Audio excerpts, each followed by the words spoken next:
உங்கள் சத்யாவில் இப்பொழுது ஆடி அதிரடி தள்ளுபடி. தாய்மாமன் தங்க மோதிர திட்டம், பயிர்க்கடன் தள்ளுபடி அறிவிப்புகளை பட்ஜெட் உரையில் அறிவித்த நிதியமைச்சர் மரிய வில்சன், கால்நடை பராமரிப்பு, மீனவர் நலன், பால்வளம், தொழில் வளர்ச்சித்துறைக்கான அறிவிப்புகளையும் வெளியிட்டார். மருத்துவ தேவைகளுக்கான மக்களின் செலவை குறைக்கும் வகையில் தாய்மாமன் தங்க மோதிர திட்டம் செயல்படுத்தப்பட உள்ளதாக நிதியமைச்சர் மரிய வில்சன் அறிவித்தார்.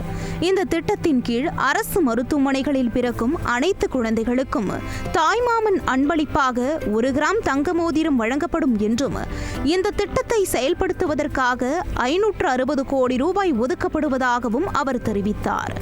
கூட்டுறவு சங்கங்கள் மூலம் 75,000 ரூபாய் வரை பயிர்க்கடன் பெற்ற விவசாயிகளுக்கு 100%, பிற விவசாயிகளுக்கு 35,000 ரூபாயும் என 14,43,000 விவசாயிகள் பயன்பெறும் வகையில் 5,932 கோடி ரூபாய் வரையிலான விவசாய கடனை தள்ளுபடி செய்ய முதலமைச்சர் உத்தரவிட்டுள்ளதாக குறிப்பிட்ட நிதியமைச்சர் மரிய வில்சன், பயிர்க்கடன் தள்ளுபடி தகுதியுள்ள அனைத்து விவசாயிகளின் கணக்குகளில் வரவு வைக்கப்பட்டு வருகிறது என்றும் கூறினார். ஜூன் 12ஆம் தேதி மேட்டூர் அணையை திறக்க இயலாததால் டெல்டா மற்றும் டெல்டா அல்லாத மாவட்டங்களில் நெல் சாகுபடியை ஊக்குவிக்க 134 கோடி ரூபாய் நிதி ஒதுக்கீட்டில் குறுவை தொகுப்பு திட்டத்திற்கு முதலமைச்சர் ஒப்புதல் அளித்திருப்பதாகவும் நிதியமைச்சர் மரிய வில்சன் தெரிவித்தார்.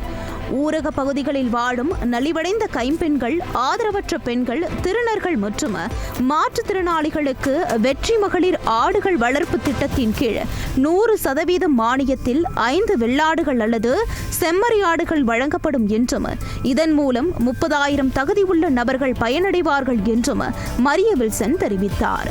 மீனவர்களுக்கான பணியில்லா கால மீன்பிடி உதவித்தொகை 6,000 ரூபாயிலிருந்து 7,000 ரூபாயாக உயர்த்தி வழங்கப்படும் என்றும், இதன் மூலம் 1.93 லட்சம் மீனவ குடும்பங்கள் பயனடையும் என்றும் அவர் அறிவித்தார். பால் உற்பத்தியை அதிகரிக்கவும், ஊரக பகுதிகளில் பெண்களின் வாழ்வாதாரத்தை உறுதி செய்யவும் ஒவ்வொரு ஆண்டும் 10,000 தகுதி வாய்ந்த பெண்களுக்கு விலையில்லா கறவை மாடுகள் வழங்கப்படும் என்றும், இளைஞர்களுக்கு வேலைவாய்ப்புகளை உருவாக்க தாவேக அரசு பொறுப்பேற்றவுடன் 14,790 நேரடி மற்றும் மறைமுக வேலைவாய்ப்புகளை உருவாக்க 35,062 கோடி ரூபாய் மதிப்பிலான 7 புரிந்துணர்வு ஒப்பந்தங்கள் கையெழுத்திடப்பட்டுள்ளது என்றும், தொழில் மற்றும் பொருளாதார வளர்ச்சியில் முன்னணி மாநிலங்களில் ஒன்றாக திகழும் நோக்கில் புதிய தொழில் கொள்கை வெளியிடப்படும் என்றும் நிதியமைச்சர் மரிய வில்சன் தெரிவித்தார்.